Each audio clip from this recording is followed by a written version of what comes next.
Synthaholics. It's the Ragtime Podcast.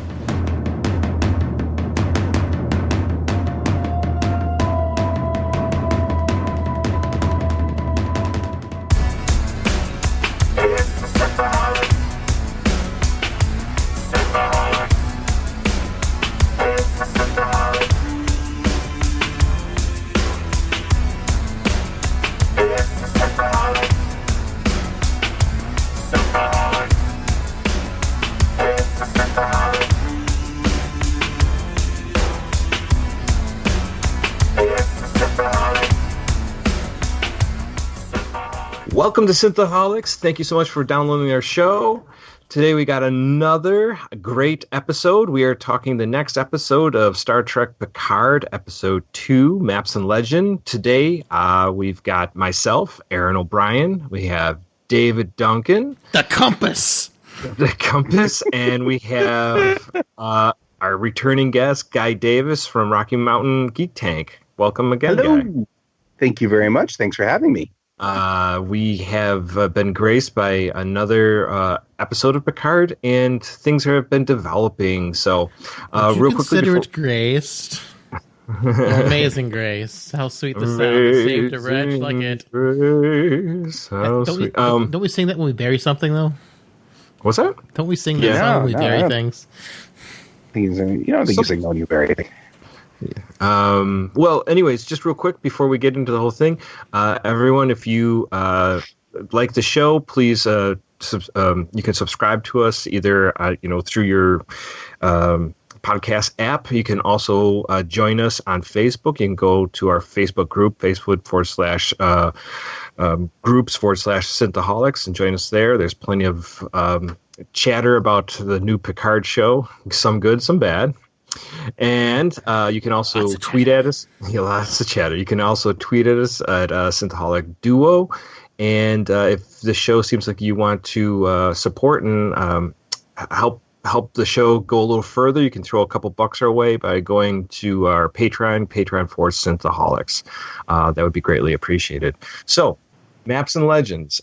Should we get into the full show, or do we want to kind of talk about our feelings? Do non-spoilers at first. Okay, non-spoilers. Just a couple minutes, and then we'll get into the meaty maps and compasses. The meaty spoilers. Yeah, the milfy spoilers.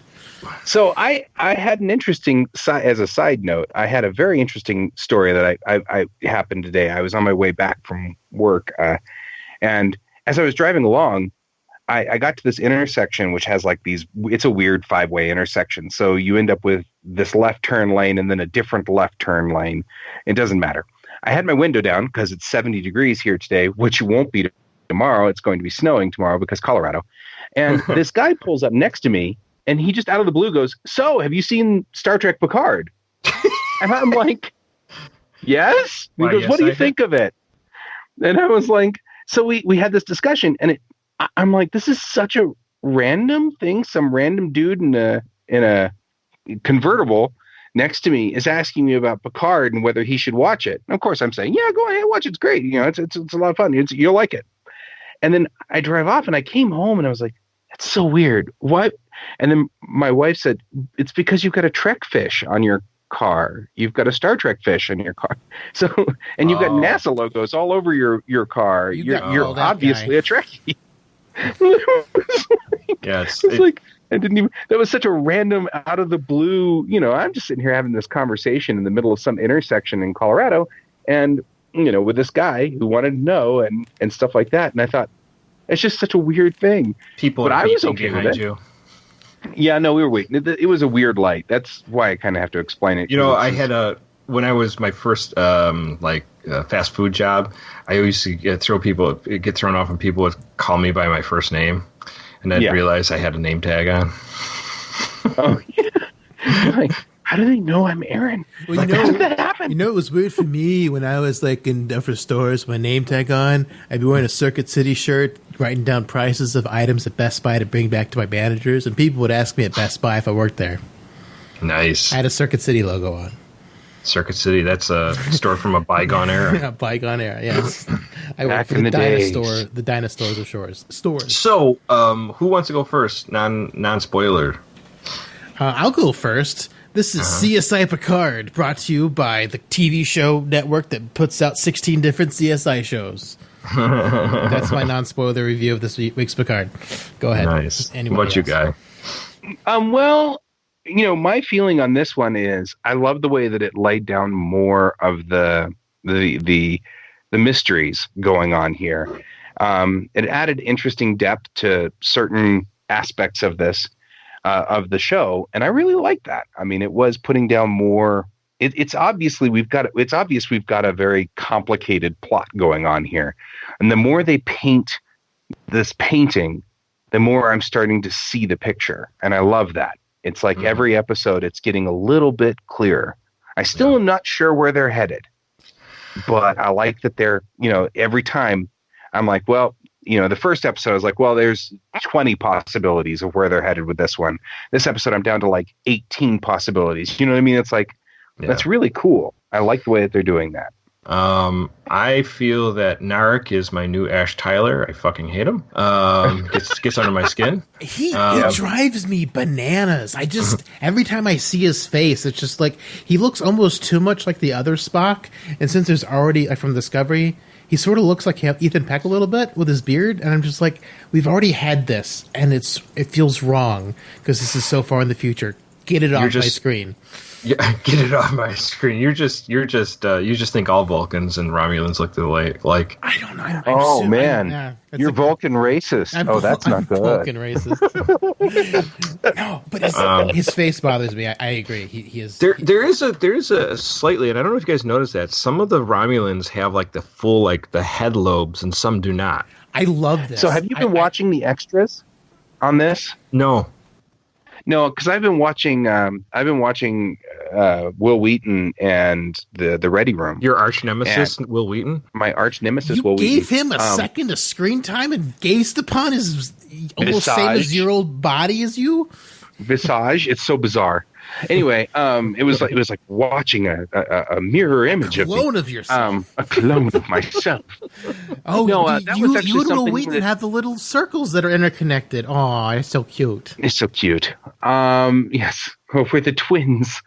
No, I was watching Will Wheaton and on the Ready Room, and that's actually intentional. Because really? Originally it was we have to bring back the Romulans. Well, there was dissension as to whether it should be TNG Romulans or whether it should be TOS Romulans. Right. And what they decided on was they're just varying degrees. It's like both. Right. And so some Romulans have that ridge and some don't. And that gives it that actually I thought that was really clever, because what that means is both the TNG Romulans and the TOS Romulans are now canon. I like that. It always drove me crazy. They just went out of their way. We've had discussions with me and Dave have discussions about the frontal lobes and how they could have developed and stuff like that. So they got really mad for a really long time. And so Perma frowns. It's just what they're doing is they're making it so that the intention here is kind of like some humans have bigger jaws and some humans have ecopantral eyelids. Yeah. The eyelids like Asians have. Okay. And because of that, some have large penises, some do not. Exactly. Some don't. That's just the way it goes. And we don't talk about that. We just don't talk about that. That's the only thing we talk about, Guy. But what we have here is that they were saying that's sort of a thing going on with the Romulans. It's interesting. So, that's intentional. Well, okay, they did this smart. Why didn't they do that smart with Discovery? We could have had TOS Klingons. We could have had TNG Klingons. We could have had Discovery Klingons. And we just got Discovery Klingons. Have you been reading Discovery Aftermath? No. Okay, so the comics, Discovery Aftermath, they've got core in it. Yeah, okay. And is he TOS core or is he DS9 core? He's TOS core. Oh. He doesn't have ridges. Nice.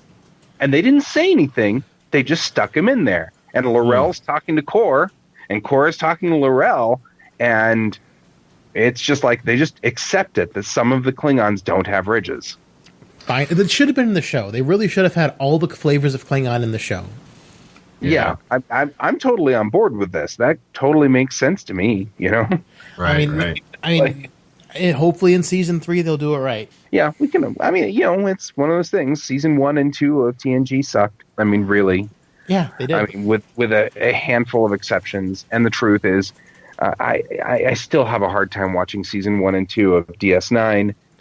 Yeah, they're rough. With the exception of Duet, which is beautiful, of course. Yeah.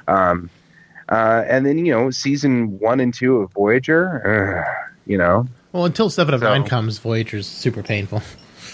Yeah, I mean, actually, so really, you've got until season 4 of Voyager. But the thing is, Voyager is the only consistently inconsistent show. Voyager has some great episodes in every season, but it's also got some of the worst Star Trek of all in all the seasons, too. Voyager's a roller coaster ride through it. We don't even talk about Threshold. I mean, really. Let's be realistic here.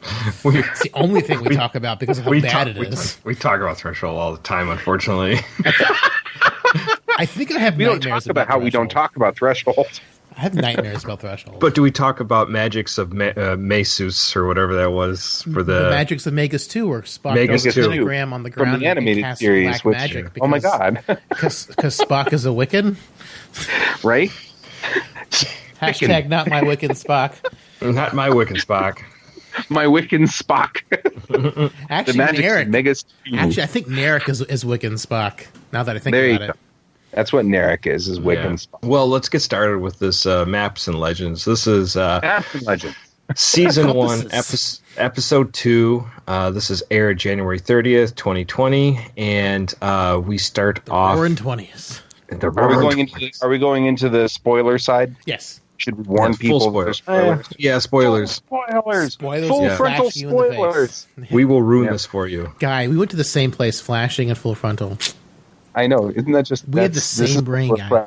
The full Monty. Friends, man. He knows what shows he's on. So we start off the episode with the Utopia Planitia shipyards, and we get the synths, not Synthaholics, but the synths revolting on First Contact Day. We kind of get this idea right away that these they're like put into a room, and which doesn't make any sense. Why do they need to power down? Maybe there's some regeneration time, but you think they could work longer hours. But the guy wakes him up from the morning and calls them plastic people, and we meet one of the synths named F8, and there's a little talk between each other, but obviously they don't understand each other quite well, and people say like F8 creeps her out, and they even said like he can hear you from here, even though he's not in the room. You know what's brown and sticky? Shit. Yeah. And they didn't go there, and I'm like, why? Why did you say brown and sticky and you didn't go shit? I was thinking poop. Come on, guys. Yeah, it was a bad joke. It was a very bad joke. And then later we see that during while they're working, they're taking their lunch break, and this F8 comes in and he starts hijacking the computer. Well, we see his eye; it looks like it's downloading some data, and then he goes nuts. Yes, right, exactly. Yeah.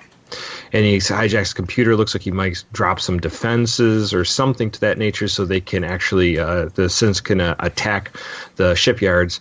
And there's some altercations within the crew against F8s, but F8, starts blowing them away with looks like some kind of welding gun or something similar to that. So he blows whatever them up. It is. It's pretty brutal. Yeah. Blows them up, and then he blows his own positronic brain, presumably so no one can find out exactly what happened.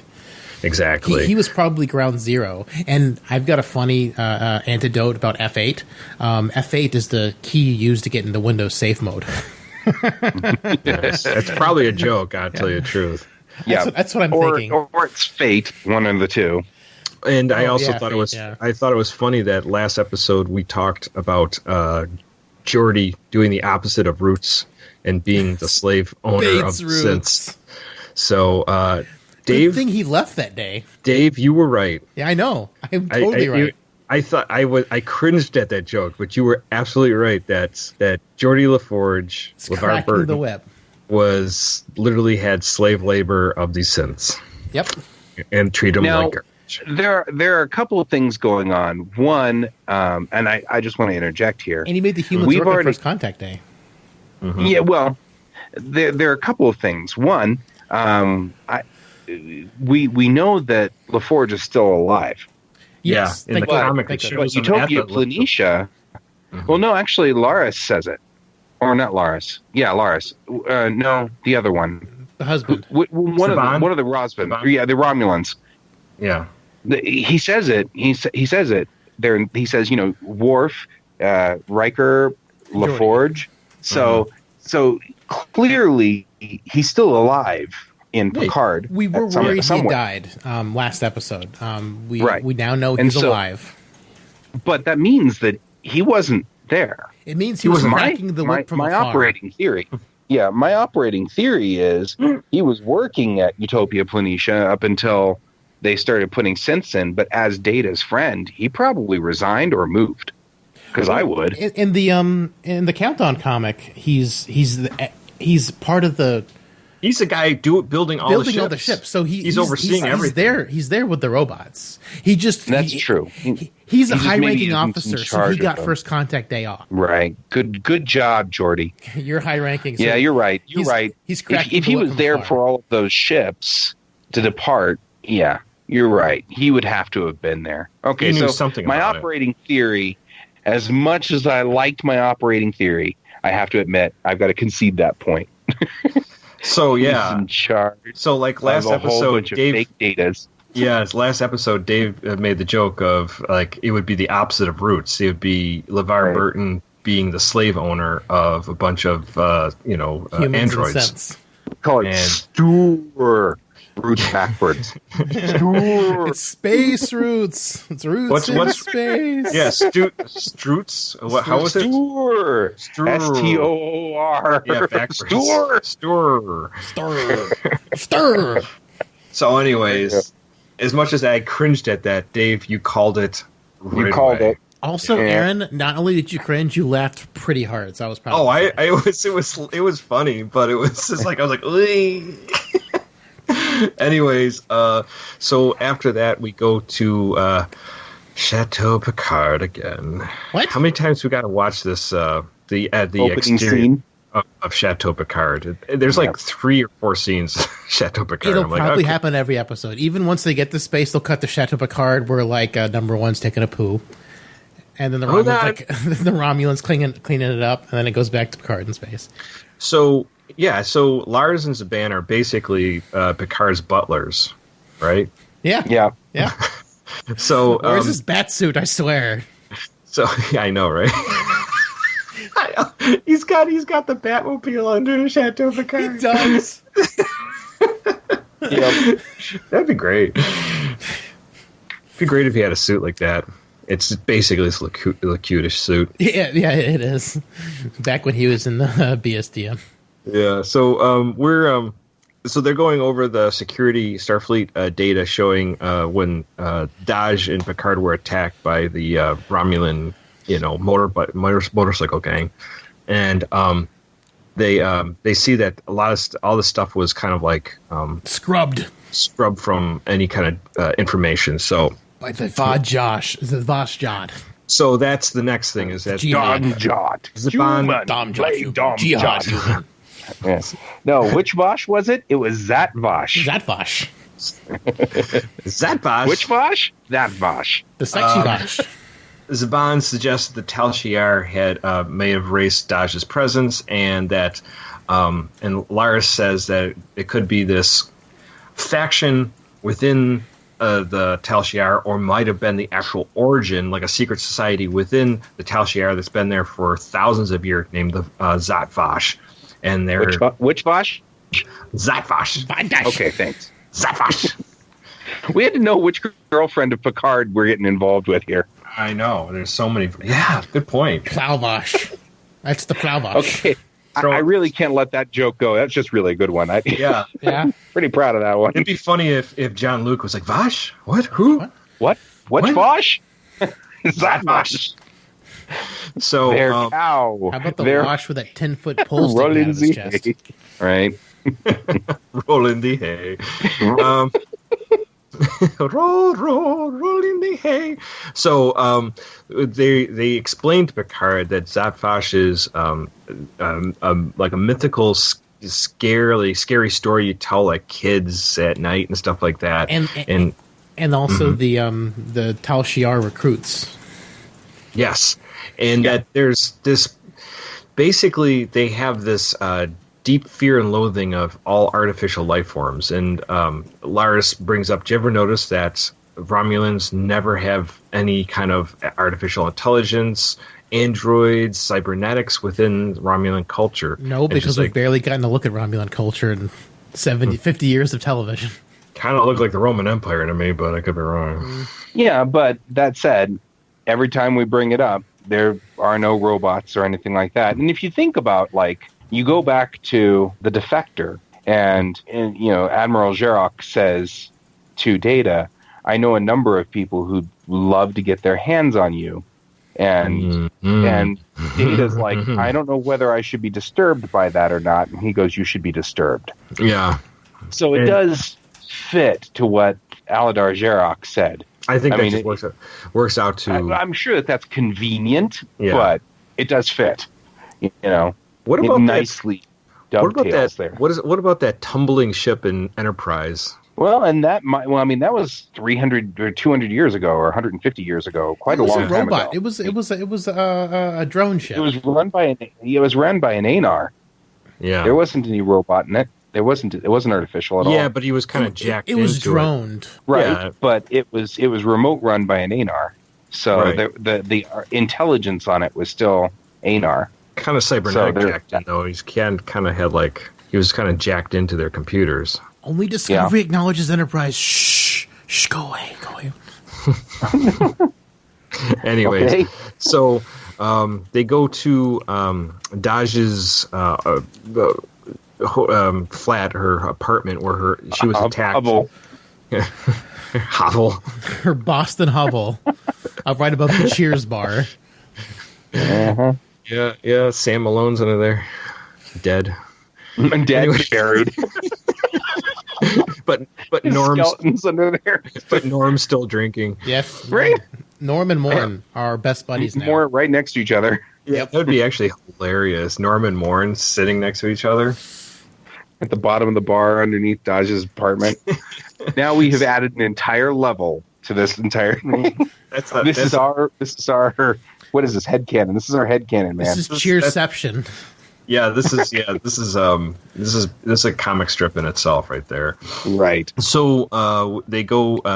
Picard goes to Dahj's apartment where the attack took place, where her boyfriend was killed in the last episode, and this is where they use something, a technology that the Romulans use to it's illegal in the Federation because everything invented by Romulans is illegal because they're racist. Right. So it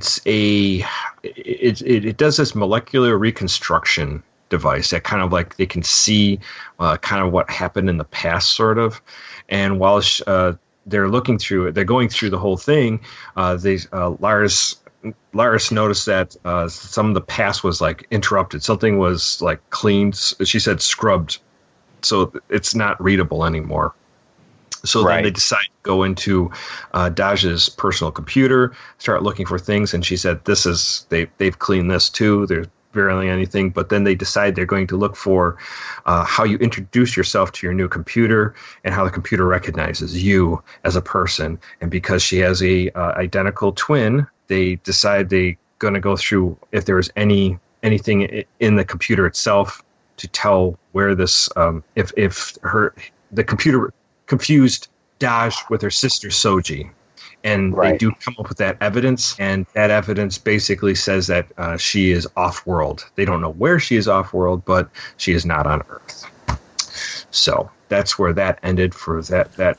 I don't understand why Picard thought this was such an amazing thing. It's just you live in the United Federation of Planets. You've personally been to hundreds of thousands of worlds. Why is this so surprising that this message could have come from anywhere but Earth? I don't know, but he acts like, oh my god, he did seem a little shocked. Yeah, he seemed a little shocked. It was weird. It was very weird. Did he forget about space and planets and stuff? Space, planets? What about it? So then we jump to the Borg cube, and this is where we have my favorite character, Narek, and Soji making love in their underwear. Dry humping at its finest. So much. Yes, You and see, this got we an all MA, do that. This got an MA rating. Instead of dropping F-bombs, why couldn't we just, have an evolved view on sex and nudity instead of like this? I just watched the first 3 episodes of The Witcher, and there's plenty of nudity in that. Right? But not Yeah. this. What I don't get is I could I'm not see s- nudity being more appropriate for Star Trek than F-bombs. It is more I'm just appropriate saying. for Star Trek. Yeah, It's way more Yeah. appropriate. Because I mean we've had that kind of thing before. like Spock is confused by bad language in the 23rd century. What, did it make a comeback all of a sudden? yeah. They're like, let's Yep. bring back the fuck word. Let's bring back that word. So yeah. So anyways, so they're on the board cube, and apparently Narek's sad story that he wanted to tell Soji in the very end of the first episode got her sad enough that she would sleep with him. So. Right. And that's the It was. only personal information he's ever going to tell her ever again. And I got to tell you guys, if you want to get with a girl that you really got the hots for, tell her a sad story. Tell me how that works out for you.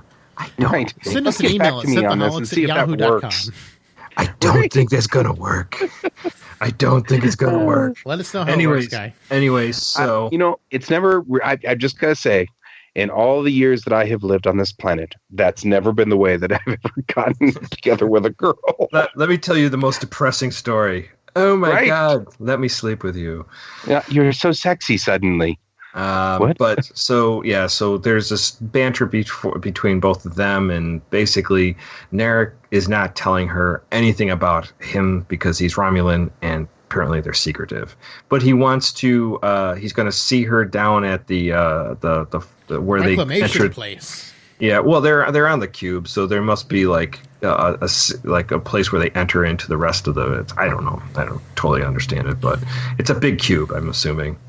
So It's the one that chased Voyager back at the end of Endgame. is it? Do we know that for sure? It's the only one that would make sense, unless it's just another random dead Borg cube. So anywho, so this is where they part ways, but so we get basically the idea that he's very secretive, she's maybe a little naive, and they're on the board cube together. There we go. Back on Earth, back in Chateau Picard, we get a visit from Picard's doctor, Maurice.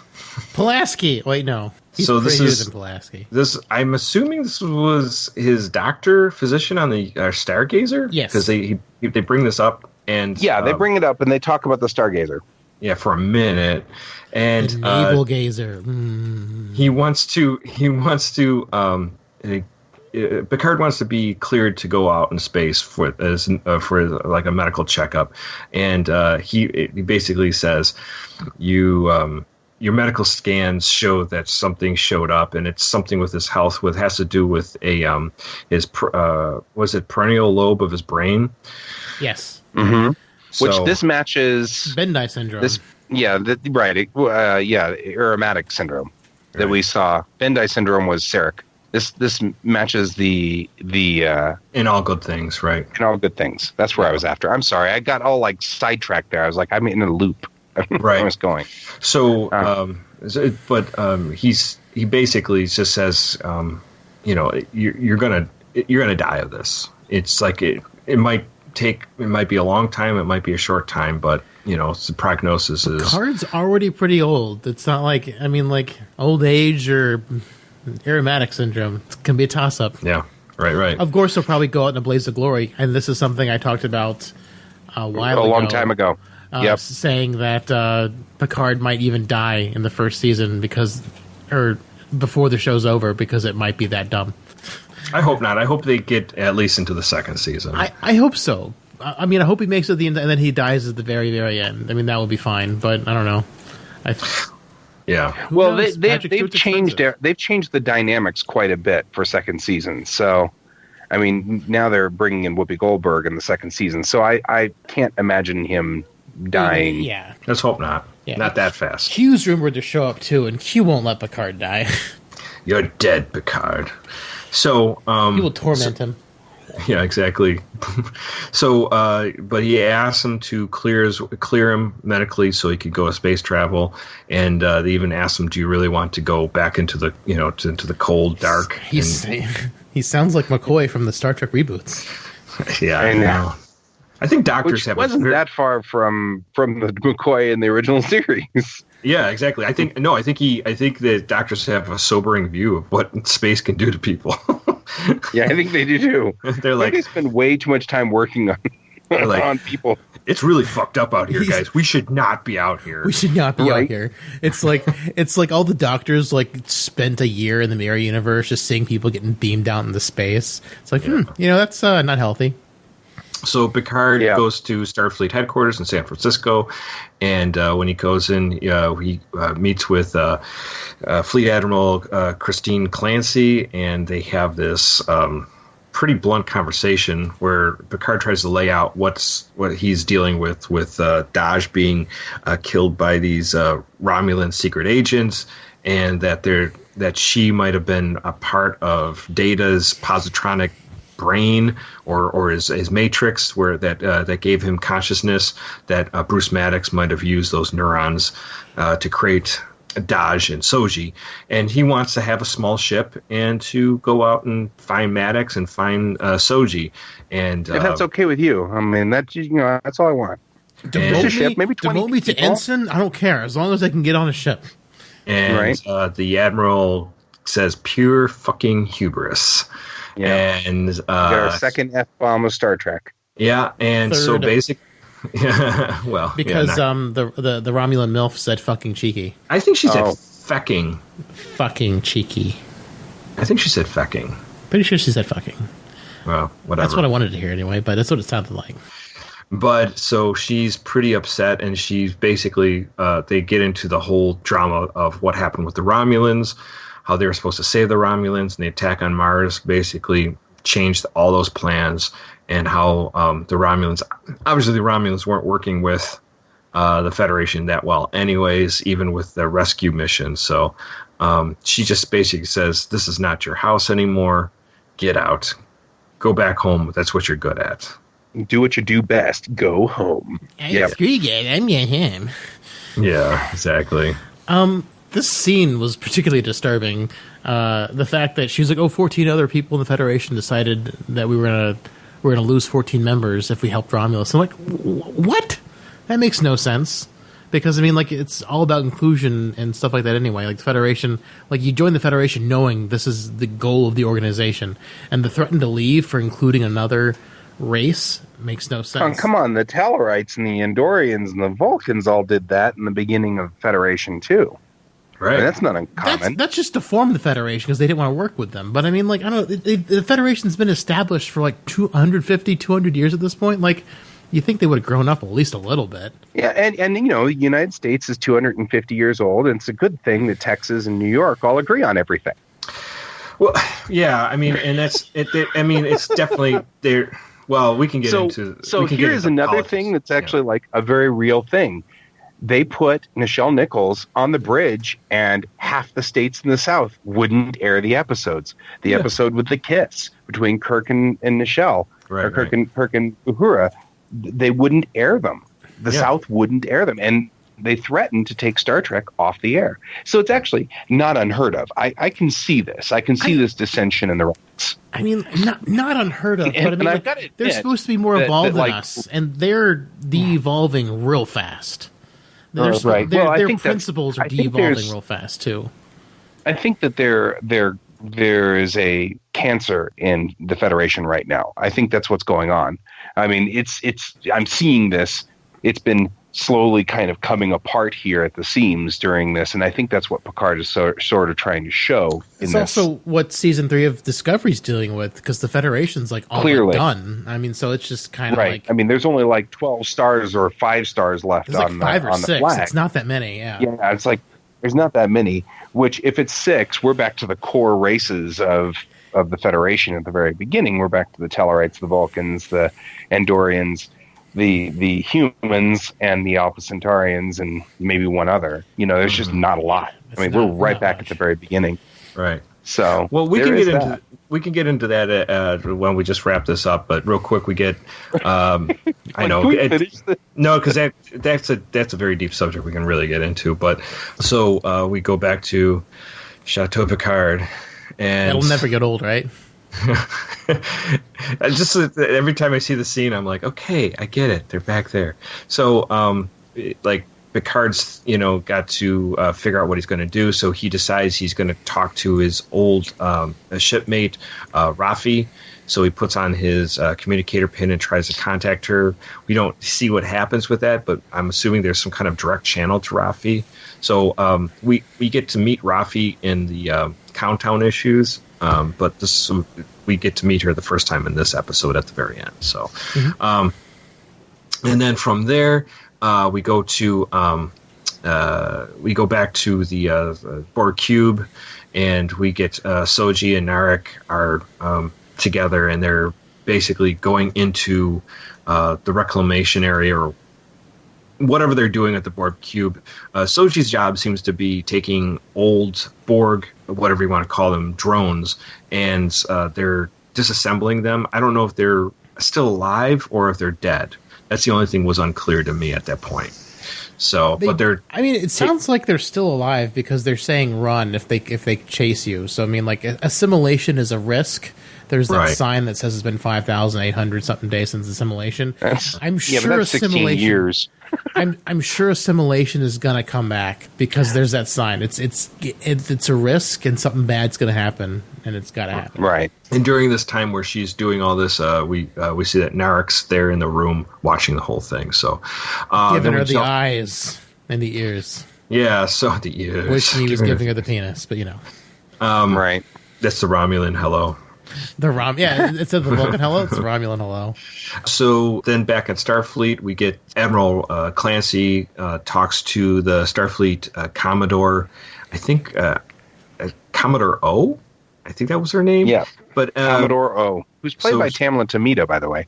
Yeah, so she's Battlestar Galactica. I know Battlestar Galactica. Babylon 5. Babylon 5. Yes, Babylon 5. Yes, and there, basically she gives the Commodore like a kind of rundown of what's happening.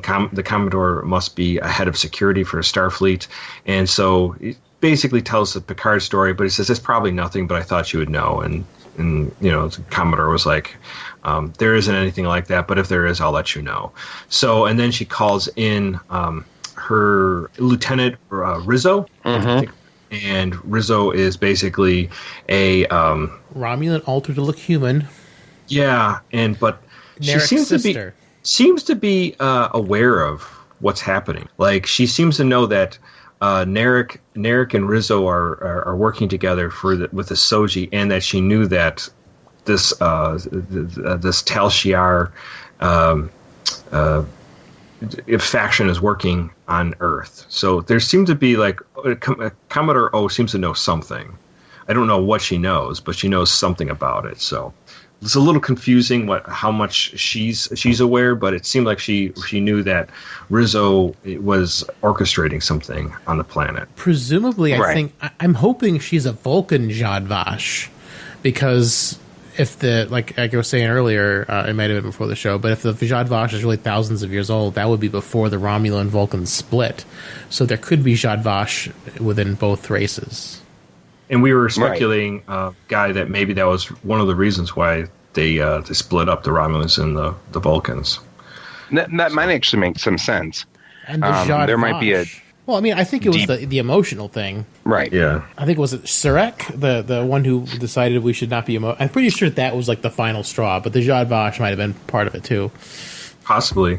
And so from there we get a quick meeting with Narek in his room or wherever he's staying, and with Rizzo comes and basically saying that you better get information or whatever you're going to do with Soji, you better get it quickly, because if you don't, you squandered your first chance. Right. Yeah, I'm gonna step in, and you're not gonna like it. So, and that's where the episode basically ends. Oh wait, before it ends, I'm sorry. And then Picard visits Rafi at her trailer park at which is at Vasquez Rocks. Vasquez Rocks. Yeah, on the site of the Gorn fought Kirk. And he's basically she comes out with a phaser rifle. So you're like, so they don't like each other anymore because they seem to. Picard. they seemed to like each other beforehand in the comics. They had a good relationship. Presumably, him quitting Starfleet probably pissed her off for some reason. Or he probably left her high and dry or something. Maybe, and then from there, he says, there's Romulan agents operating here on Earth, Tal Shiar agents, and I need your help. I need a ship, and she sees that he has the wine that she likes, the certain year, and so she decides to let him come up and hang out with her. So apparently, this is where we'll probably pick up in next episode. Yeah, I figure that's where we're going to start there. Yeah. It's sort of like what I said last week. It looks like second week is he gets turned down from Federation. The third week he's going to be building a crew. Yeah, right, exactly. Well, that makes sense. I think that they again, watching the Ready Room, there's obviously they have this set up in 3 acts of 3 episodes with some kind of epilogue on the end. So these first 3 episodes are the first act of this show. So that's the way they've kind of got it rigged. So this makes some sense. We're setting up the middle piece so that he's got a mission to go on, because this is, of course, like the hero's journey. So he's had his call to the other side, call to action, his call to the other side, and of course it's been he's done his refusal, which wasn't him refusing; it was the Starfleet's refusing. Mm-hmm. So he's now looking for, it's set up a little different, but all the pieces are here. Yeah. I'm seeing that he's had his discussion with the higher power, so to speak, and that's his doctor, and sort of thing, that kind of thing. So we've got all the pieces going in for the classic, Joseph Campbell's hero's journey. Right. So I'm seeing all the pieces being put in place, and we're still in first act, which will resolve this Thursday for first act, and they'll move into the second act, which is where everything gets more complicated. Crossing threshold, yeah. You said threshold. Thresholds. No, now we're back to lizards again. Yep. Right. So there are a couple of things that I really, really liked about this particular episode. One, referring back to his aromatic syndrome is a great callback and a deep dive. That's pretty, somebody's doing their research, because it's the exact same location in the brain and everything that Dr. Crusher had said in All Good Things. So that's a nice nod and a good deep dive. There's a couple of other things that were really interesting. Referring back to the Stargazer's time was kind of cool in its own way. I'm trying to think of one more thing that was fascinating when they made a deep dive into DS9. I can't remember what it was, but there was a call to something else, which was a call to DS9, and I'm having a hard time. Yeah, I don't remember that one. I'm having a hard time pulling that up now, because somebody else had pointed it out on the internet, and I was like, oh, that's right, that's great, So one of the other things, of course, is that the number of how many days it's been since assimilation, that's 16 years, and that puts it effectively at the same time as the fall of Romulus. Sure. So right. Whatever happened to this cube, happened well back there. So, if there's going to be an assimilation, it's going to have to be something else going on there. Well, that's when the Romulans, it's the fall of Romulus, and that's where Nero presumably got his Borg tech to augment the Narada before he went back in time. Right, exactly. And that's a far enough back, call that makes sense. Nobody's been doing anything with these Borg forever. Well, no, I mean, they probably have been. It's just that's the last assimilation was on that date, that many days ago. Right. I mean, presumably this is the one that came back in Endgame, which would have been years before the Romulan event. Right. And or something. I mean, it's certainly something that's cut out on this side, quite a ways. So there is that. So I'm seeing all kinds of interesting calls. There are a lot of races that I'm seeing callbacks to here. I'm seeing Andorians. I'm seeing we're seeing Trill. You saw Tellarite too. we saw Tellarite. They're doing a really good job of making this fit in the fabric really nicely. Mm-hmm. I think it's kind of sad that First Contact Day is now a disaster day. Yeah. It's been this holiday this entire time, and now it's this day of mourning, and it's like, oh, that's so sad. Right, exactly. It's kind of, it's interesting, it's cool, but it's kind of sad. So there is a lot of that. Going to I'm seeing a whole bunch of stuff in this that I'm really fascinated by. The Zadvash, as much as I'm making jokes about the Zadvash, they did do a nice thing about tying that in and dovetailing it well. Now, I agree with David here. It's not like we've seen, entire episodes with the exception of Unification 1 and 2, even remotely on Romulan homeworld. And that was underground. It wasn't even normal Romulus. Right. We did see a little bit of their Congress or whatever in Nemesis. In Nemesis. But why would they have robots there? That's the least place you'd probably want to have robots. Right. So you could, but the thing I'm getting at is, they just exploited a nice hole. I'm guessing, if you look at it that way, it was a well done, they didn't have but it's well researched. Well, but to be fair, even the Federation, besides Data and a couple Harry Mudd women and stuff like that, we don't see androids or even a lot of robots. Yes, Star Trek's generally been an anti-robot series. The Mudd's robots were from Andromeda Galaxy for people. Right, yeah. Right. And what was the one with Lurch? Where are they now? It does make you wonder, doesn't it? So, there are a lot of things that I find fascinating about this. I've managed to read the first and second Countdown comic, but I haven't been able to find the third. It's sold out. So I can't get a hold of it.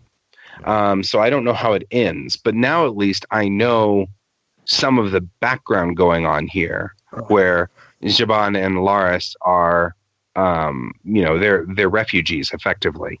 Mm-hmm. And they work for Picard because that gives them a job to do.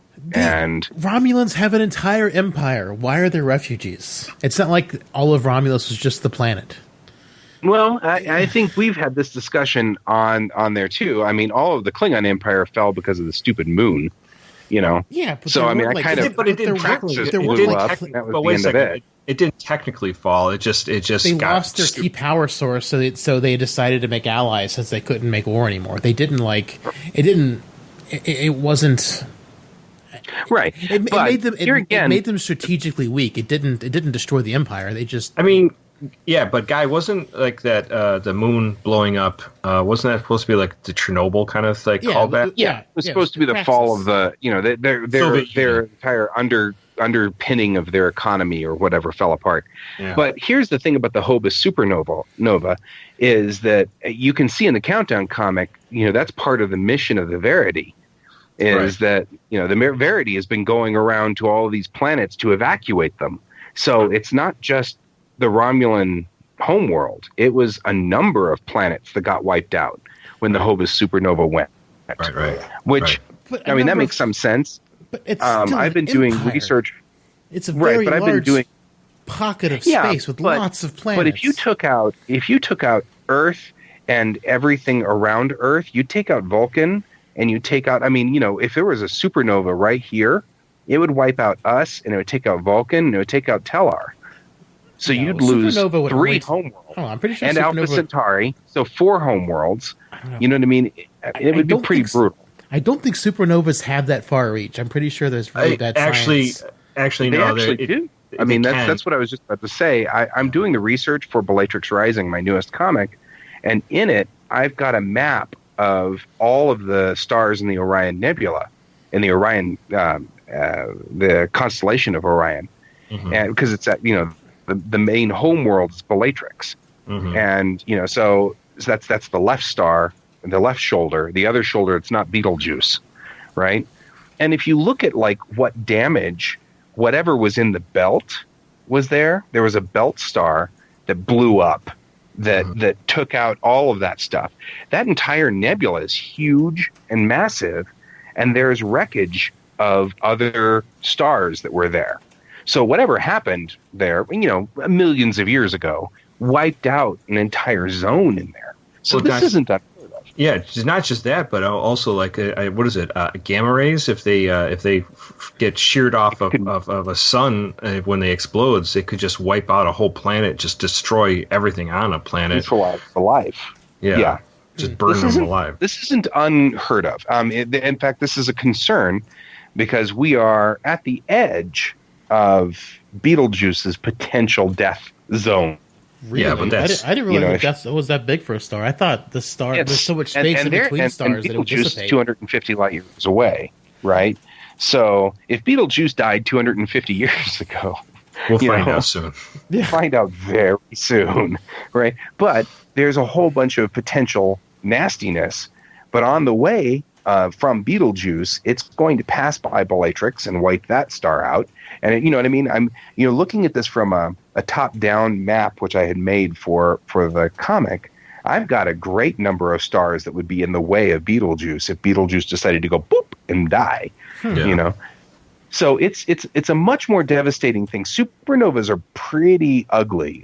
We had a supernova go bang, like I think it was 150 years ago in another galaxy, and we picked it up.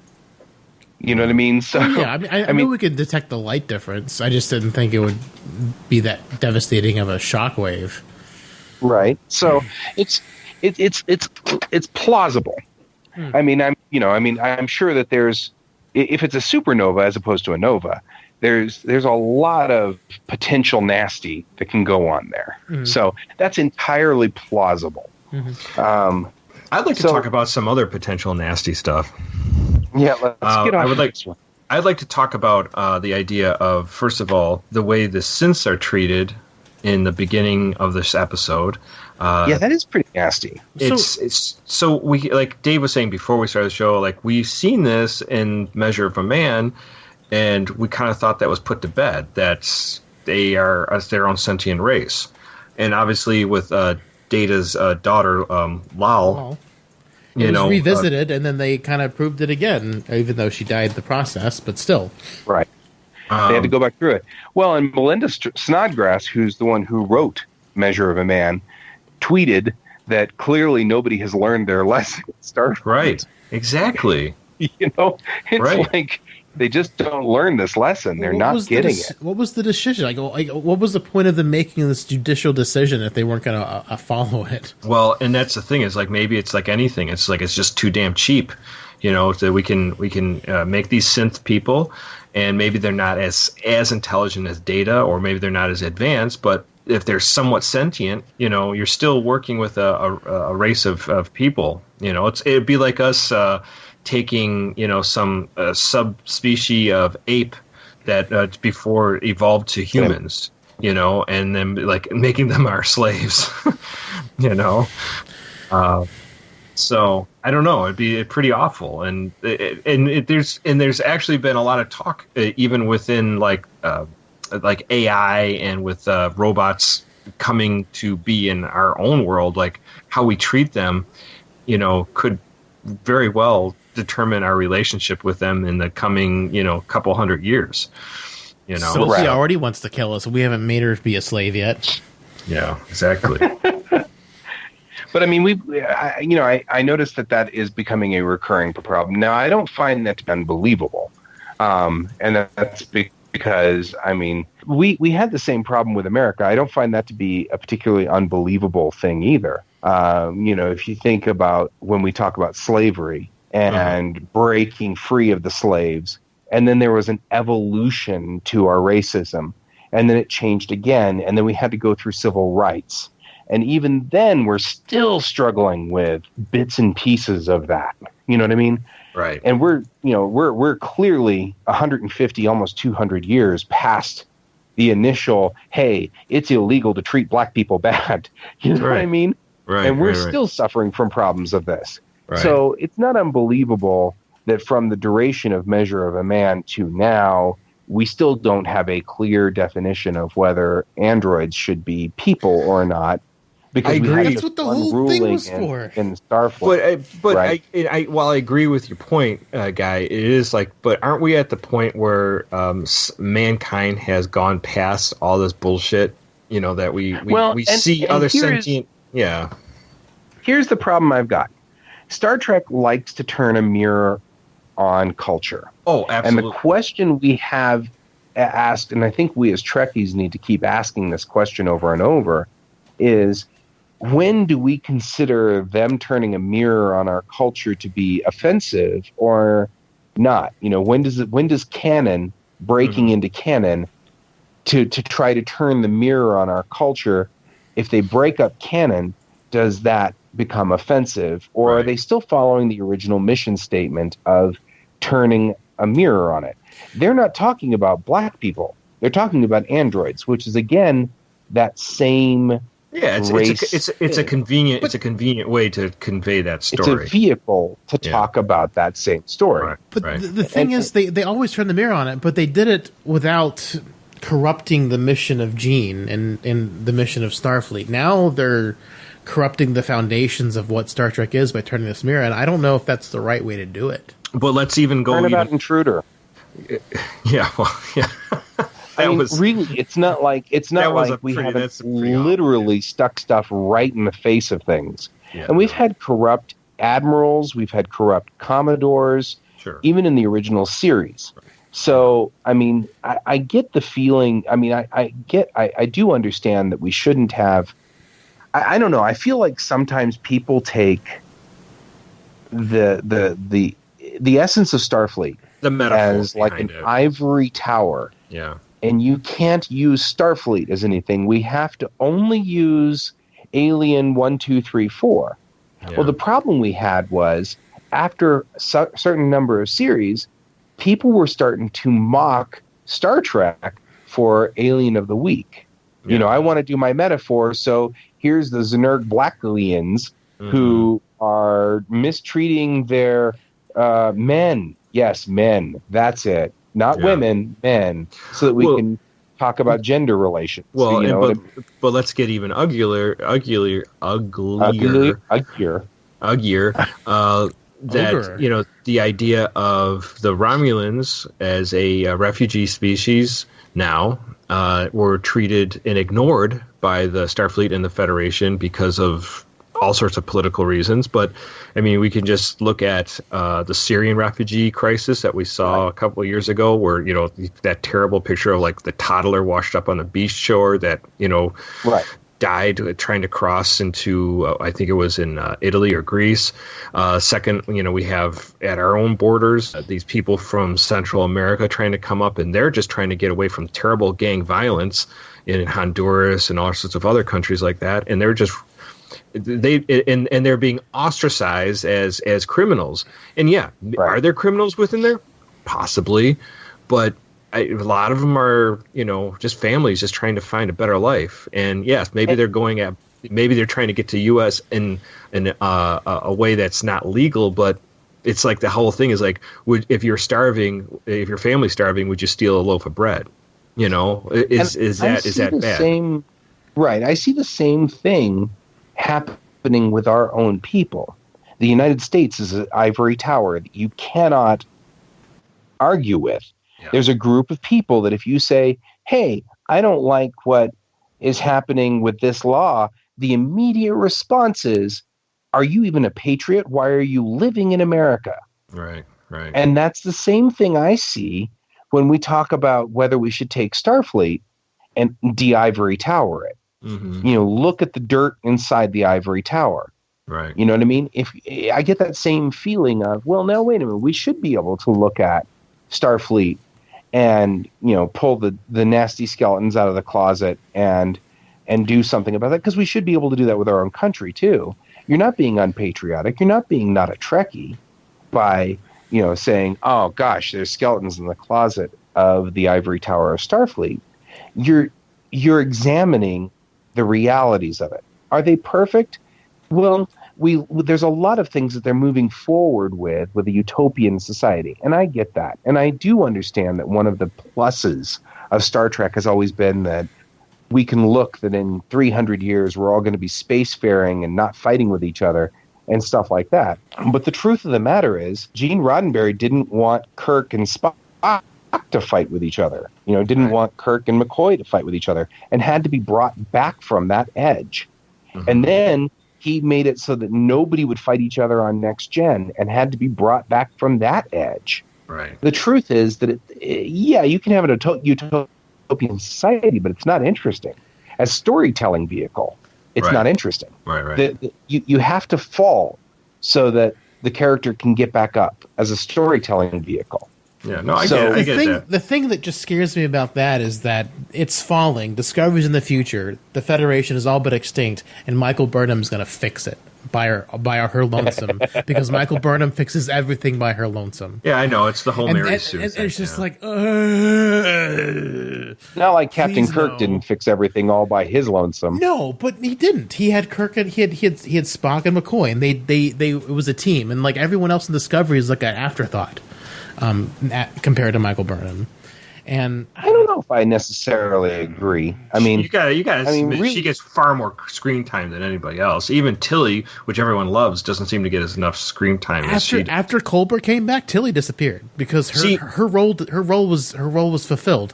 And even though they brought Colbert back, it didn't do anything for the plot. Like if he would have done something toward the plot, it would have been okay, but he didn't do anything to advance the story. If we had who was the engineer chick that Reno?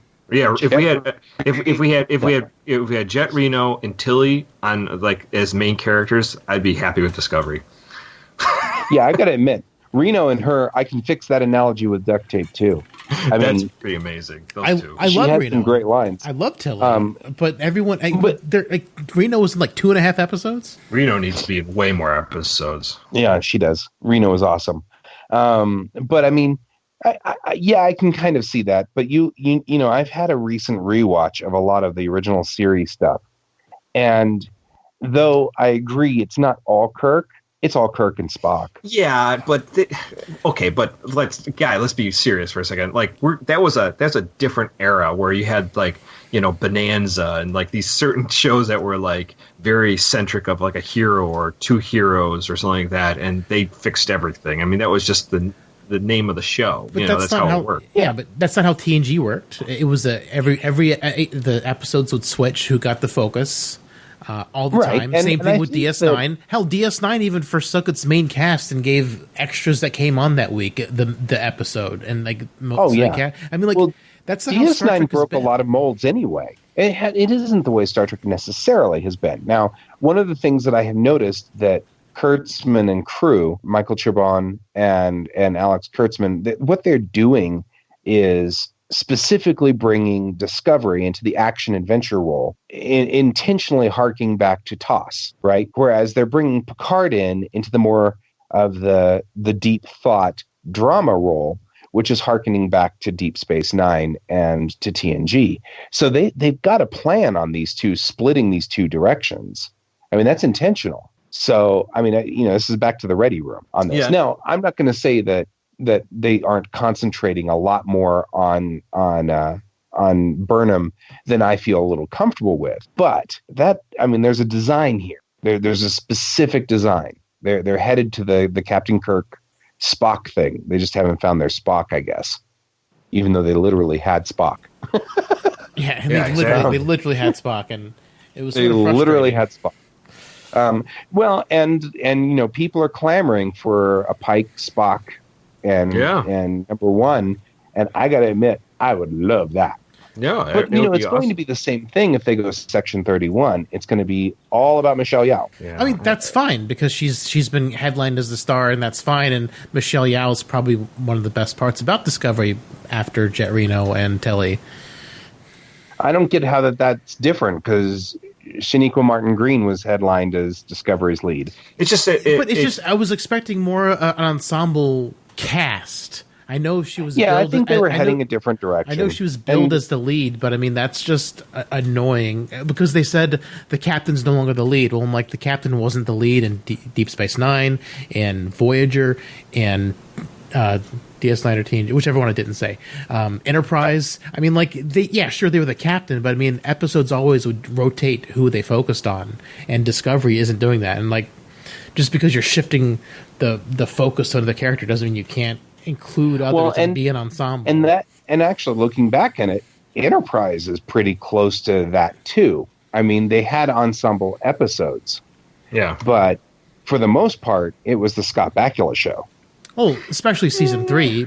But I mean, that's also the Xindi War arc, which is probably why people didn't like it as much, because it was the Scott Bakula show. Exactly. So I mean, it's not unheard of in our show to have these solitary characters that run everything and are. But more often than not, it's been an ensemble.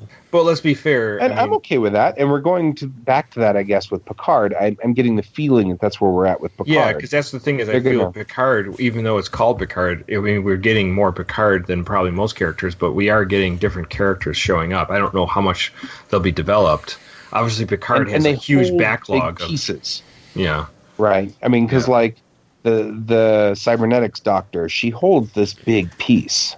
Of this story. I mean, it's clear Picard's not going to be able to solve the problem, whatever's this riddle. He doesn't know anything other than he was best friends with Data. That's his only drive in this. But he wasn't. Geordi was Data's best friend. Well, you know what I mean. And everyone else was closer with Data than Picard was. But there's nothing else that he's got except for this piece. Yeah. Everybody else has got better pieces. There's a better cyberneticist. There will be better warriors. There will be better. I mean, they're intentionally setting it up so that Picard cannot solve this by himself. Oh, and he's going crazy. So there's that. And there's that. He's got aromatic syndrome. So you're getting what you want out of this. I mean, we are getting an ensemble cast out of Picard, which means that, I mean, I'm seeing that that's what Siobhan and Kurtzman were talking about when they were talking about they were going two different directions. They've got the action adventure following one lead thread, which is Discovery, and they've got the slower ensemble, which is Picard. Mm-hmm. And I get the feeling that that's where they're going, and I get the feeling that Lower Decks is probably also going to be ensemble, and that Section 31 is going to be lead. Mm-hmm. I mean, I'm just getting the feeling that that's the way they're shuffling out these shows. Yeah, and then hopefully, if we get Pike, it'll be ensemble. Yeah, hopefully. I mean, a Pike show would be great as an ensemble show. But Section 31, just the nature of it, it would kind of have to be a lead show. Just because, I mean, for a mystery, you're going to need the main character to be sheltered from stuff and not see all these different points of view. Section 31 makes sense as a lead show. Picard makes sense as a lead show, even though it's going to be an ensemble show. Discovery would make more sense as a ensemble show, not a lead show. So, in other words, they're doing just everything shuffling backwards. up the cards. They're doing it backwards. They're doing it wrong. People are doing it backwards. And I have to admit, I'm enjoying Picard a whole lot more out of 2 episodes than I did out of the Vulcan Hello and Brother, which were leads in the first beginning of both seasons of Discovery.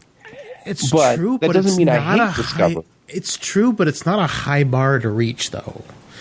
And I don't know. Picard. I mean, I've just the first episode was kind of boring, and it was awfully paced. The second episode had no action, which was fine, but it just was they didn't really. Not much happened. They just kind of elaborated on stuff we already knew, and they could have elaborated it on the first episode. They said real early on that Picard was going to be a slow start, slow burn. And they've been saying that, and that's one of the reasons why when they premiered it. They premiered 3 episodes because the first 3 hours represent that first start. Yeah. And I think what they're trying to do is, say that by the 3rd episode, you're going to be fully invested, but they can't guarantee you'll be fully invested by episode 1 and 2. Yeah. I think that's what they're saying. That's rough. It is. It's an ask. It's a big ask that they're asking of the Trek. Well, and Patrick Stewart, they're hoping will bring everybody to the well. That's what they're doing. They're using Patrick Stewart to get everyone in, and it's working according to their numbers that they never release. It's got the best numbers, but they never released them, so we don't know. It's like our president who has the best everything too. We get the best numbers. Picard's got the best numbers. Best numbers ever. Yeah. We're just saying. I mean, the show's got a lot of promise, and I'm excited for the promise it could have, but it's not particularly wise. I don't know with the slow burn, because you can do slow burn and have it be not boring, and that's the thing that kind of got me with the first episode. I was like, I mean, there's promise, Well, but here again, I mean, on the same token, that's what was so wonderful about Deep Space Nine. DS9 is a massive slow burn. It's so slow that most people aren't even getting Deep Space Nine until they were able to stream it. Yeah. Mm-hmm. And once they could see it on Netflix as a unit, as a whole, as a complete piece, then it became everybody's favorite. Then it clicks. But the thing is, like... And so, but DS9's a slow burn, too. If you just watch little bits of it, I know. Heck, I watched the first season and then gave up. And I understand. Had no idea what was going on until my mom called me and said, "What's this thing with the Tribble episode?" Trial and Tribulations is a 4th season episode. Yeah. So I didn't even... I missed every episode, 2nd season and 3rd season, and half of 4th season. I stopped watching. And then I came back for that one. I was like, damn. You know? I get that, and that's totally my point. Star Trek has been on the air for over 50 years now. Why do we have to give Star Trek so long to get good? Why can't it just start good? I felt like it started excellent, personally. I mean, I thought that episode 1 was beautiful. It was just slow. And I get that it's slow. Yeah, but I mean, it's funny because the slow burn we're getting... you gave up on Deep Space Nine because of slow burn. I gave up on it mostly because I couldn't get it, and then I didn't see it all the way through till Netflix, and it was amazing. But I don't know. Like, I feel like I know, but I mean, you know, we complained that the J.J. Abrams movies were just way too much shooty and blammy and kablammy, and now we're complaining that Picard is too slow. It's like, you know, where are we happy? Well, I didn't complain that they were too actiony. I just complained that they used dumb science. Right. They didn't have enough time. Or badly written story. Time to lay it out. Or badly written story. I mean, that's still my complaint. The story isn't, you know, action is fine. No action is fine. You just got to do it right. I think I'm finding the story in Picard to be absolutely compelling. Yeah. I think this is definitely a much better cohesive story than Discovery was, because Discovery jumped all over the place. Absolutely. It is so far. I'm just... I'll tell you what, though, the writers over at the Star Trek room there for CBS, they definitely have a hard-on for artificial intelligence, because they didn't like it in Discovery, and they really don't like them now. So, oh yeah, they're really anti that. That's fascinating. Yeah, they're certainly heading for something with artificial intelligence. Yeah, I think that it was nice that they hit Bruce Maddox and they came back in and literally linked this hand in hand with Measure of a Man. That was a really good thing, and now they're bringing up Lal and, you know, connecting up with that episode and talking about everything like that. They're doing a really good job. They're doing a great job with callbacks. Yeah, they're threading it in real nice and tying it in really well to make it feel like home. Yeah. You know, I mean, it's feeling like where we should be. This is an extension, a natural extension of TNG. And I like the fact that they're not taking it in the obvious direction. They're taking it in a, well, maybe the Federation's starting to be eaten from the inside out. That's not the first time that's happened. We can talk about Homefront right now and absolutely talk about the fact that DS9 explored the Federation. I want conspiracy. How about Conspiracy 1 and 2? I want the conspiracy bugs to come back. Well, the conspiracy bugs, I don't consider that to be necessarily... But they eat their way from the inside They out. literally ate their way. Right. So I think we've got like both of these going on here. I think if we think about who Commodore O is, she's probably Romulan. A Romulan double agent. No, but I want her to be Vulcan, so the Zhat Vash would have started on Vulcan. That if they're smart, I love that theory. That's a great theory. I'm even more on board with your theory. If they're smart, she's Vulcan and Zhat Vash, and not Romulan. Right, which would make sense because we saw that with Spock all the time, connecting back and forth. So you got that kind of thing going on here. But, I mean, I look at a lot of these pieces and, you know, you've got like the conspiracy side from Conspiracy 1 and 2. which is like Commodore O, and then you've got Homefront, which is the wonderful two-parter in DS9, which has the amazing lines about how you can't just expect people to give up their blood to be tested to see if they're a changeling or not. Yeah, You've got that paranoia that they were putting in Homefront. Both of those things are called in here. I mean, I'm still seeing that given just the littlest push, the Federation immediately closes its doors and locks things down. I mean, they banned androids just like they banned augments. I mean, it's like they're quick to move to just shut the borders. Right. And I see that. I've seen it's totally within the line of Starfleet. It's totally in line of the Federation. So it reflects American society too. I mean, after 9/11, now we're doing the same thing. We saw that pretty strongly, and obviously, what is it? The war, the Xindi War, was a total 9/11. It was. Yeah, it was a. It was an analogy. Star Trek in the Darkness was also 9/11. Right. Yeah. Let's keep bringing that one back over and over and over. I mean, because there's another one I don't talk about, Threshold and Into Darkness. We just don't discuss those. We don't talk about these. We don't discuss this. Mm-hmm. No, I mean, that's another thing that, the more I think about this, the more in depth I feel like this fits. We had that with the Xindi War. We had that with the Changelings. We had that even with the conspiracy bugs. We've had over and over and over, and you have to remember the conspiracy was also a Gene Roddenberry thing. Yeah. So, we've had this over and over and over. Now, the truth of the matter is, if you wanted to kind of address what David's saying, and I do think that he's got a point, Gene Roddenberry made sure that conspiracy was not Federation members. These were all corrupted people. These were all zombies, effectively, that took over. Yes. Right. So they weren't actual, like you and me's doing this. This was high-ranking admirals being taken over by bugs, and stuff like that. Mm-hmm. So there is that. And then, and so that's different than Homefront, where it was, in fact, the Federation all doing this. Mm-hmm. But then you look back at Star Trek VI, and Star Trek VI had Commodore West, or Colonel West. Colonel West was played by René Bergenois, and who was doing the exact same thing. Right. Here's how we can. And he wasn't an alien or anything like that, even though he put a mask on. That's all you need. That's all you need, guy. Is the mask. That's how this works. I mean, and that Star Trek VI was the maps and the compasses. Right, the maps and the compasses. It's just the thing. Anyway, and we had that same thing where they were doing the paranoia about the Klingons. Yeah. Sure. They were playing that same game there of the Klingons can't be trusted. We'll find a way to pin this on the Klingons so that the Klingons will think that we should, and then the Khitomer Accords were all put there. And we had that all happening at Khitomer.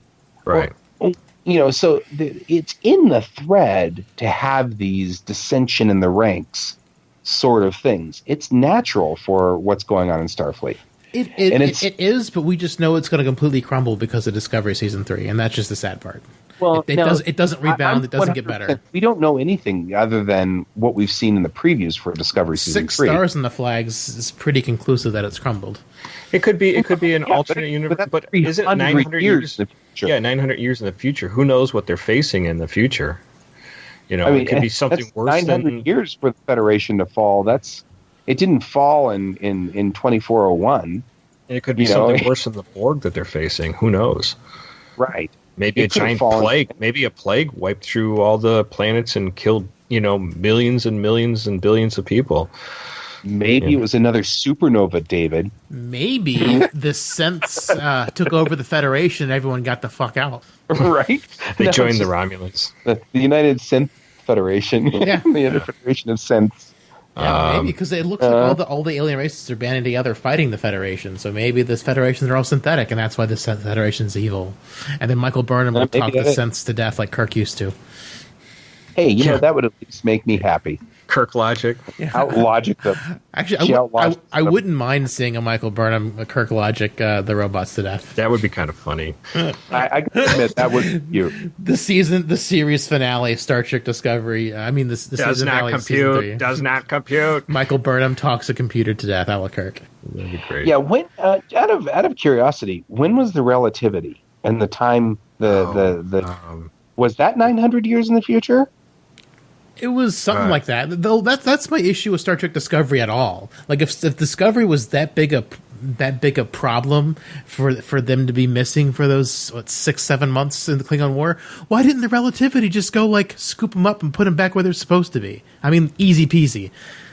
Right, but I'm just saying. I mean, don't we have people 900 years in the future? I don't know. I think so. I don't know. I mean, maybe Discovery went to an alternate timeline. I hope that's the case because, I mean, because we do have a far future Trek. I mean, even, what's his face? The guy, the Temporal Cold War guy who always kept coming back to Archer. That's like... Yeah, that's pretty far. Enterprise J. Enterprise J, I hate that ugly ship. It's so ugly. Oh, yeah, it's a brutal ship. What was the guy's name? And Eagle Moss made one. Yeah. Did they? Yeah. So I've seen the Eagle Moss Enterprise J, and I'm like, well... I won't be buying that. No, I collect ships, and I don't even want to collect that one. And there's like a ton of them on their shelves. Like, why did anybody want Enterprise J? Right. Because it's gross. Yeah, it's really not pretty. I mean, not to knock you, John Eves, because you know I love you, man. You know I love you, but dude. Enterprise J is from the 26th century. Yeah. So that's 200-something years after Picard. So unless that timeline got wiped out and they don't future that. Let's see. Yeah, I'm looking up USS Relativity right now. That's a hard part about time travel. It's like, you know, what time stream are we going to be in? The Relativity is from the 29th century. Okay. So that's 500. That's 500 years in the future from Picard. So we've still got another 400 years after that. Yeah. So they place this well and clear of any position. So that works. That's okay. I'm okay with that. But man, you want to talk about driving around in a Model T. You know the Discovery is just going to be sitting there hanging out like a Model T. Well, no, Discovery's been the most powerful ship in the world because everyone's fought each other. And it's Mad Max in space. Everything's broken down. Mad Max in space. I don't know what's going on. Sure, it's a Model T, but it's a Model T that's pristine versus you know what I mean, versus all the other stuff. Everything else is on fire. Yeah. What if they also? I mean, they're going to have to bring back the episode, the short trek. There's a reference to the short trek somewhere along the line. Everybody abandons Discovery. Yep. Yeah. I mean, we don't know what that is either. I mean, presumably they abandon it in the future because it's worthless in the future. Right? And they put it on a mission. Yeah. Boot becomes sentient on its own. Yeah. You will make love to a black man who comes aboard the ship. That's your mission. Wait for him. He will come. Here's your new mission. And if you build it, we will come. Remaining shuttle pod for it. Yeah. That's all you've got is the one remaining shuttle pod. And remember, play him Betty Boop because he gets a hard-on for Betty Boop. Boop, boop, beep, doop. I don't know, guys. Predictions for the next couple episodes. Obviously, we know that he gets a crew together, so we know that. But something more far out. What's your feeling about Soji and Dahj? Like, are they just part of Data, or there's something else? I have a sneaking suspicion that they're part of Data and the Borg Queen. That's an interesting twist. That might be a hybrid. I don't think so because I think Maddox wouldn't have gotten involved in Borg tech. I think that this is I think Maddox improved upon. Yeah, I think Maddox improved upon Data. I think wherever Maddox is being crazy, he's improved upon Data. I think Maddox is going to show up. I hope Maddox shows up. I hope that Maddox shows up. Yeah, that'd be great. He's still active. He's still out there somewhere. Is he? The guy that played Maddox? Yeah, he's still out there. So, I mean, they could call him back in. And one of the things that I think is going to happen is I think we're going to have some kind of resurgence of Borg or something, and Hugh and 7 of 9 are going to get involved in that. And I think that's where 7 comes into this story. That's my prediction on this one. Well, Well, Once they figure out that there's that cube out there. From what they've announced, 7 of 9 hates Picard because she blames him for the way the Federation's gone, which makes no sense. And apparently, when they meet in the show, it'll be the first time they've ever met. And I'm like, really? They should have formed Borg, previously Borg Anonymous. Well, yeah, I mean, I think what's going to happen is I think Seven's going to tell them that that's where Soji is. Because I'll bet you that Hugh and Seven are connected in some way. And so Seven's going to be the one that's going to say, here's where Soji is on this Borg ship, So that's where that connection's going to be. But I also think that somehow going to the Borg ship is going to either activate the Borg or do something with the Borg drones that are on the ship. Yeah, Picard going to the ship will probably activate the Borg drones because he's Locutus. The Borg will probably start going nuts. Lots of people get assimilated. The Borg ship will probably become active, and then they'll have to bring a Romulan ship out of mothballs to fight it. That's where we get our Romulan ship, the bird, that old warbird. TOS versus Borg. Right. Well, I'm hoping... But I also feel like, I'm looking forward to, by the way, just as a side note, my inner geek is so looking forward to seeing that word warbird. I'm just saying. I just want to see that old warbird. That'd be so great. Also, with Picard in space, I wouldn't be surprised if there's going to be a Federation. He's going to run in with the Federation and have to fight a Federation ship. Yeah. I foresee this going very Renegades. Because just everything, all the rumors leading up to Picard, with like the type of characters they're going to be, and he's obviously not going to be on a Federation ship. It smells very much of Renegades, and they kind of had run-ins with the Federation ship on Renegades. And for more drama, and since they didn't want Picard to go in space, and what's her face? It'll be a little bit more in depth than Renegades was, because Renegades wasn't very good. But because that lieutenant ex-Romulan, she'll probably get her commander to go after Picard.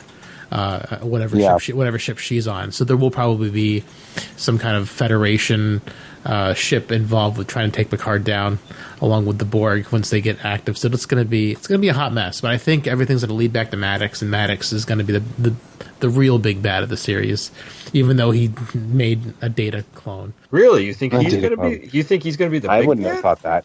Yeah, I don't know. Yeah, I don't know. Wild speculation. Wild speculation. So another speculation I have, by the way, is Lieutenant, whatever her name was. Lieutenant Dan. Damn. I ain't got no legs. Damn. Right. No, Lieutenant, whatever her name is, the Romulan. Rizzo? Yeah, Rizzo. Yeah. I'll bet you anything. Lieutenant Rounders. That she was. I'll bet you anything she was the brother. She was that that Narek is talking about. I lost my brother. Oh, really? She transitioned? Oh, yes, sex change guess. And the human change. Oh, that'd be interesting. Huh. Like I said, that's my prediction. I'm predicting that she's the brother. Wow. Interesting. So there's my David Duncan prediction right there. Right. I've heard see if that one comes true. I've heard rumors that the girl from Daystrom, she's going to be revealed to have been previously a man. What? Yeah. Really? Okay. That's a rumor I've heard somewhere. That's weird. That would make some sense if Rizzo is actually transitioned from over. That way there'll be a double switch. Because maybe you got your wires crossed. You know what I mean? Because I'm basing this on Narek saying I had a brother. Yeah. Right. So there's my prediction. But we lost him. Some people can have more than 2 kids, guy. Yeah, but that's not the way television works. Yeah. There's a Chekhov's gun, and it has to go off somewhere along the line. Not really. Well, we got the Chekhov's gun. The biggest Chekhov's gun we got was it's been 5,000 days since an assimilation. Oh yeah, that's definitely that one's a major Chekhov's gun, just waiting to go. That's going to go off real bad. Or he saw off the barrel of Rizzo's gun. It's the same. Rizzo just creamed her pants. Oh no! Tapioca pudding. Tapioca again. Oh no! Although they won't hear the first time until after the credits. Oh man! Oh boy! That's how audio editing works, guys. Oh boy! Yeah, exactly. Yeah, so anyways, that's all some interesting conjecture for sure. I mean, obviously we have nothing to substantiate that. It's just wild speculation. Just one quick thing before we wrap up. What'd you guys think of the Pike era Disco Enterprise showing up right before the Enterprise D? Like, why didn't they show all the other Enterprises? I mean, they didn't have 3D models. And why, I honestly didn't care. And why the oldest iteration of the Enterprise and then the D? I don't know. It was just weird. The D, which wasn't the newest iteration. It wasn't, right? It was like it's 3 behind or 2 behind because the Enterprise E and then the Enterprise F is available. I think it's just fan service. First, the other one is they obviously have like renders of that one, and the other one was they're like, remember that old Enterprise, guys? Here it is again. So I think it's a slap in the face to people who hate Discovery and want to watch Picard and say, hey, look, this is canon. I think it was more that. I think it was more. I don't know if that was it. I think they probably just had the models. I mean, they had to make the D for that first scene in the first episode. Mm-hmm. Right. Exactly. So they had the D, and then they had the Enterprise from Discovery already in machine. Right. Just having it modeled is probably the first reason. The second reason is probably to make the anti-Discovery people. I don't know. Yeah, I don't think their main mission is to troll people. I don't know. I think they got better things to do with their life. I mean, you can accomplish the 2 things with one stone. You have the model. Yeah, I think people that get all worked up about that needs to settle down a bit.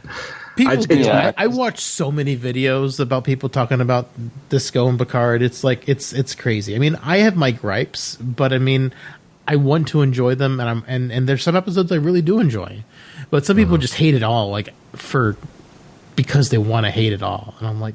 Yeah, they hate everything past, say, 2009.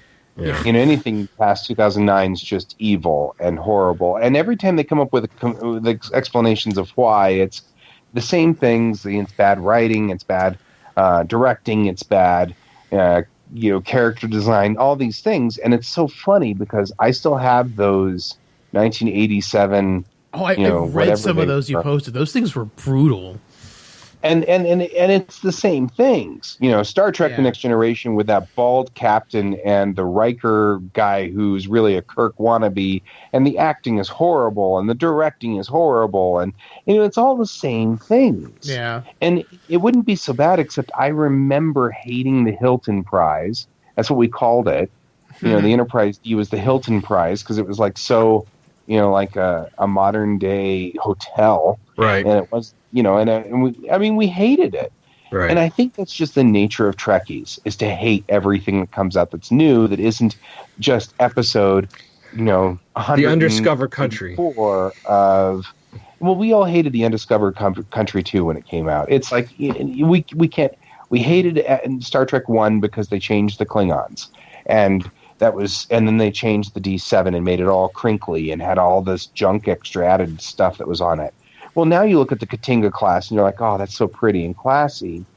And you realize you're just an idiot. Yeah. It's like, and that's one of the reasons why I'm intentionally trying to keep my mind open on both Discovery and Picard. I'm not ecstatic about the first 2 seasons of Discovery. Certainly, they're not the world's best, but I liked them. You know what I mean? Granted, and I'm remembering that I didn't like the first 2 seasons of TNG and DS9. I mean, it's the same. I mean, I agree. They're rough. They're rough starting out, and they're not the best. But I mean, like they're solid enough, and they're even as rocky as the first 2 seasons of Discovery are. They are still technically probably the best first 2 seasons of Star Trek since TOS for starting off. And that's the way I feel. As rocky, and they're rough. Yeah, they are rough. And as rocky as they are, they're still technically the best because they just have a little bit more cohesion. They're just not as cohesive as they should be for 2019, 2020 television. And hopefully with season 3, it'll be even tighter and even better. But Discovery's also had all the writers of drama. Picard has too, but it's been between seasons. Because Shaban's gone, but I think he finished Discovery, and then he's on to some. I mean, Picard season 1, and now he's on to something different. And hopefully, at least all of season 2 will have the same showrunner, and they don't switch midway. Yeah. Well, the showrunner on Picard is Patrick Stewart. I mean, he's the one who clears everything. So we should have some real nice cohesion. Well, it was in season 1 and season 2. No, the showrunner was Michael Chabon. Yeah, but I'm just saying that even though you're saying the showrunner is Michael Chabon, and he's the guy in charge, so to speak, he deferred to Sir Patrick. Yeah. And if you look at his interviews, the reason he's the showrunner is because Kurtzman gave Sir Patrick a rundown of what he thought would be good, and Sir Patrick said, "Nah, never mind." And then Chabon said, "Okay, well, what I'm going to do is I've got this idea and this concept. Let me just write it up real quick. And what's the worst he'll say? No. I mean, he'll just say no. It's okay." And he gave it to Patrick Stewart, and Patrick's like, "No, we can do this." Yeah. And but so, I mean, it depends on who the showrunner is next season, and if they defer to Patrick in the same way Chabon did. I mean, it's all up in the air at this point, I think. What I think is funny is in the Ready Room, Chabon talks about this to Will Wheaton, and Chabon says, I gave him this entire thing, and of course it's all gone now. We've completely changed it. Every last bit of it's changed. But he's like, but that original idea was what got Sir Patrick on board, yeah. which is the reason why I think Chabon's in charge. But yeah, they're clearing everything with Sir Patrick. He's not letting anything go that doesn't fit his optics on this. Yeah. So we'll have to see how things shake up in the room for season 2. I haven't heard any specific news on who's taking over. Yeah, I know. I haven't either. Cool. It's going to be interesting. It's going to be interesting. Everything's interesting here. Yeah. Yeah, I think they're laying down some pretty cool stuff, and I think there's going to be a lot of really, as I said last episode, I think there's going to be some earth-shattering change up in the Star Trek universe because of this series. So yeah, for sure. I'm interested to see where it goes, and like I said, I'm not super sold on the series right now, as it stands. These 2 episodes, but it is compelling that there's definitely going to be some interesting stuff happening. So I'm hooked as far as that goes. But yeah, I'm sold on it. I'm hoping it picks up. I'm just hoping it picks up a little bit. Right. Makes sense. Well, guys, let's wrap this episode up. Yes, and sir. Let's Guy, why don't you give the audience a little contact information for everything that you are always working on? Okay, you can find me at anything at GS Davis Art. I brought on Facebook, on Twitter, on Instagram. And I even have a Patreon, which is Patreon.com/GS Davis Art. I'm working on a new comic called Bellatrix Rising, which I will be moving my Tamerlane characters over to, so that I can run my own IP. And in doing so, I've been having a lot of fun doing world building. So, and I'm bringing patrons up on my world building. If you become a patron, I do little videos every Friday now with another artist, and we check in and make sure we're progressing down the road and not stalling out. Yeah, it's an accountability. It's actually what it is. It's an artist accountability video. Nice. And patrons can watch me world build. So you can do that at my Patreon channel, or I've got short little accountability videos that I put on my GS Davis Art page as well. Nice. So that's where you can find me. Awesome. And also you do Rocky Mountain Geek Tank. Which is your podcast, and you stream live on Facebook. Sometimes I get to join you.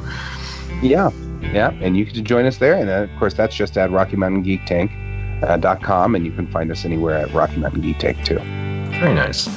So, very cool. And for us, obviously, you can find us at Synthaholics.com. You can email us at Synthaholics@yahoo.com. On top of that, you can go to our Facebook group page. Please join the group there, Facebook.com/groups/Synthaholics. There's, as we were saying before, some heated debates about Picard and many other things, so it's always interesting conversation. And as you can tweet us at Synthaholic Duo, and you can find us there. And if you feel the show is something you want to support, as I said before, go to our Patreon.com/Synthaholics, and you can throw some money our way. And lastly, the best way just to share is to share the show with your friends, family, on social media. Just that's a great way to support the show and help us. So, anything else, guys, before we say goodbye? No, I'm looking forward to the next episode. Yeah. Oh, the Romulan goodbye. The Romulan goodbye. Let's see some space. All right. So as always, live long and prosper, one and all. McCoy, my boy, come mix me a drink. Before the night's over, I'll puke in the sink, and we'll cry till we laugh, and we'll both shit our pants. You're the best drinking friend I ever had. Cool. It's a podcast. It's a podcast. It's a podcast. Boogie woogie We're woogie. done. Thanks for coming on, Guy. Yeah, man. Well, thanks for having me. I really appreciate this. I enjoy coming in here. I always feel like I come in here and then just argue with everybody, but then you keep calling me back, so I guess I'm not arguing too much. No, it's I mean great. that's kind of the point. Yeah. So we yeah. we have differing things, and then like people can hear that we have different opinions, and then we don't yell at each other and hate each other. That's How would they know? very much the point. I mean, like, but that's the thing is people get so heated on Facebook on these arguings, and they just get mad at each other. I'm like, look, me and Guy can disagree all day long, and we still love each other. Yeah, exactly. We love you long Yeah. time. We love you long time. Mm-hmm. But, No, actually, I really enjoy it, and I actually really do enjoy arguing with you because you're a reasonable arguer, unlike some of the other people I've been arguing with. I get into these fights with these people, and I'm like, "Do you guys even what?" And they're like, "What do you know?" I'm like, "Well, let's just start rattling it out here." yeah. Yeah. Well, I mean, like, I try I've to been make. bathing in Star Trek for years. Right? I'm like, I've got stuff. Do you I've got know folders how to many hit you with. Cheerios I ate to get all the TNG Exactly. stickers? I ate all the Cheerios. I fought for this trekkiness, man. My taste buds will never stop tasting Cheerios because of Star Trek. Right? Exactly. So bad. So, yeah, Oh, I'm yeah. glad we enshrined that story. I just gotta say, I'm so glad we enshrined that story. It's like one of those things I'll never forget. The Cheerio story. And it's such a weird story. And now I kind of want to figure out if I can ever find those stickers, just like on eBay or something. Yes. Totally Because can't I'm get like- them. Yeah, I know. No, Guy. You have to buy boxes of cereal that were kept, Cheerios. and then you have to eat them again. Right? Oh, no. It's not worth it if I don't go through the suffering. Not again. Yeah, flashbacks. Like, oh my God. I still don't like normal Cheerios. Just give me the honey nut, please. I'll eat Honey Nut, but I can't eat the regular Cheerios. Yeah, I know. So much suffering. That's great. Oh man. Yeah. I mean, I try to. I don't try to argue for Flavor. argument's sake. I try to argue from my head canon and what I know about Star Trek factually. Yeah. I don't just Yeah. argue because I hate it. I'm just like, well, what about this? What about this? Yeah. What about this? And And you you know- usually have pretty good answers. On this. Yeah, I'll get in there with you on this. I'll get in this ring. Okay, Kenny. Yeah, we actually might be able to do a show. What happened, buddy? Well, I don't know. I think there's something wrong with my modem. I actually am calling you on my phone. I just installed Skype on my phone, and now I'm just going to talk to you on my phone. That works. My modem was given a hard time. I finally, for Christmas, I got the whole family a whole new Wi-Fi modem thing. It changed everything. My life. Well, that's what we've changed got. forever. That's why I'm aggravated, is because that's exactly what I've got, is a Wi-Fi modem that I purchased myself because I got tired of Comcast's random modemness. Mm-hmm. So, but that's okay. I mean, I don't know what's going on. It's been the last day or so. I'll come home and my computer will say it's not connected to the internet. Yeah, exactly. I knew that I was going to be required to contact the East Coast, where you guys are 2 hours ahead of me. And so that's exactly what was going on. I know, because So- it did this last time. We did a Skype call. It hates us. It just hates Buffalo. That's what it is. It's you guys. How's your weather out there? It's not bad. Snowy. I mean, Snowy. it's a little bit snowy, but it's not like it's mostly slush at this point. Yeah. Yeah, but Yeah, you we've sound got- pretty good, Guy. Well, that's actually good since I'm, on a phone. Yeah, sounds I mean, it's a slight dip in quality than from your normal setup, but it sounds fine to me. How's it sound to you? Yeah, I don't have my deep, awesome voice. The dulcet tones of Guy Davis. Dulcet tones of Guy Davis. That'll never go away. It's like it's been a saying for 4 years now. Yeah. I know, we just totally... And I don't know if that was just an affectation of that particular microphone, or... It probably was. It worked in your favor because did. a lot of ladies cream their jeans. So... Well, that works. We just got emails of pictures of inside of jeans. It was interesting. Not the actual people, just the inside of jeans. Just the inside. We don't know who We just have jeans. We don't know who they belong to, but... It looked like tapioca inside of underwear, but we didn't know what that meant. We're not sure what that means exactly, but not a good thing. I think it was a death threat. I don't know. Yeah.